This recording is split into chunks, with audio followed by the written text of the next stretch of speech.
Événement incontournable pour tout passionné de l'automobile, le Mondial de l'Auto s'est déroulé cette année du 4 au 14 octobre.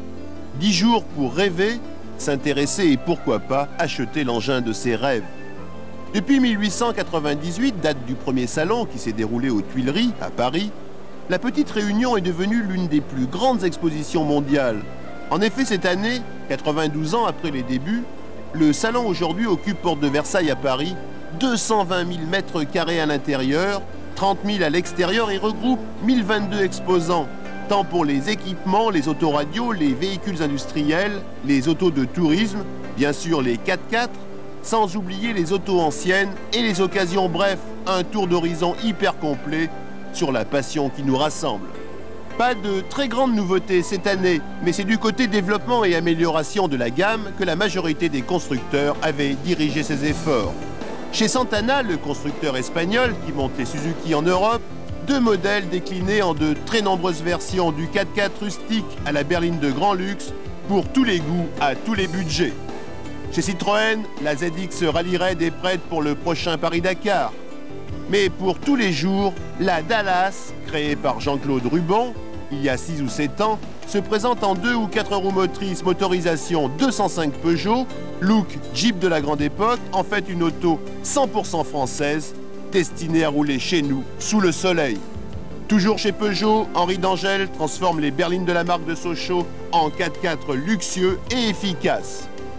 Mercedes, cette année, a totalement relifté sa gamme tout-terrain efficacité et fiabilité. Chez Renault, Cherokee et Jeep attirent toujours les regards. En revanche, issu des mythiques Cournil, Overland avec le A3 nous offre une auto aux performances tout à fait étonnantes. 2 et 4 roues motrices pour le A3. Un coup d'œil sur le Hobbycar, mais à se demander à quoi peut servir ce petit engin.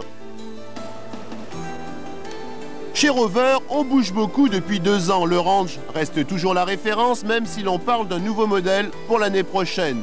Le Land, archétype du véhicule tout-terrain, s'appelle dorénavant le Defender. Il faudra s'y habituer. Quant au Discovery, il s'attaque au créneau japonais. Bref, les Anglais ne restent pas les 2 pieds dans le même crabeau. Chez Toyota, la gamme évolue en permanence. Il y a tellement de nouveautés chaque année que l'on s'y perd. C'est toujours techniquement le summum. Aussi, pour choisir son auto, ce n'est plus qu'une question de budget ou d'esthétique. Un coup d'œil au passage sur le Freaklimber de chez Berton, très belle auto, sûrement très chère. Chez Lada, la Samara se positionne comme la rivale de la ZX. Après sa victoire au Pharaon, on l'attend au Dakar. La Niva, elle, continue son petit bonhomme de chemin. C'est toujours la moins chère du marché et l'une des plus sympathiques. Alors, avec l'ouverture à l'Est, on rêve d'une nouvelle Niva, toujours aussi abordable financièrement. Avec Liez, l'un des derniers représentants des maîtres carrossiers, qui ont fait avant-guerre la gloire de l'industrie automobile française, jetons maintenant un coup d'œil sur les plus belles réussites esthétiques de ce salon, qu'elles soient françaises, japonaises ou bien sûr italiennes, et elles sont nombreuses. Pour nous, Télé Tout-Terrain, la Vitara à tous les égards en fait partie, alliant un prix de vente normal à une réussite remarquable du design. Chez Peugeot, la 905 se présente comme un chef-d'œuvre de simplicité et de fluidité dans la ligne, d'efficacité et de technicité dans la conception. Alors, pour terminer ce reportage, dirigeons-nous maintenant vers les plus belles autos de ce salon, Ferrari, Lamborghini, Rolls-Royce, et vers les prototypes d'usine qui ne verront peut-être jamais le jour.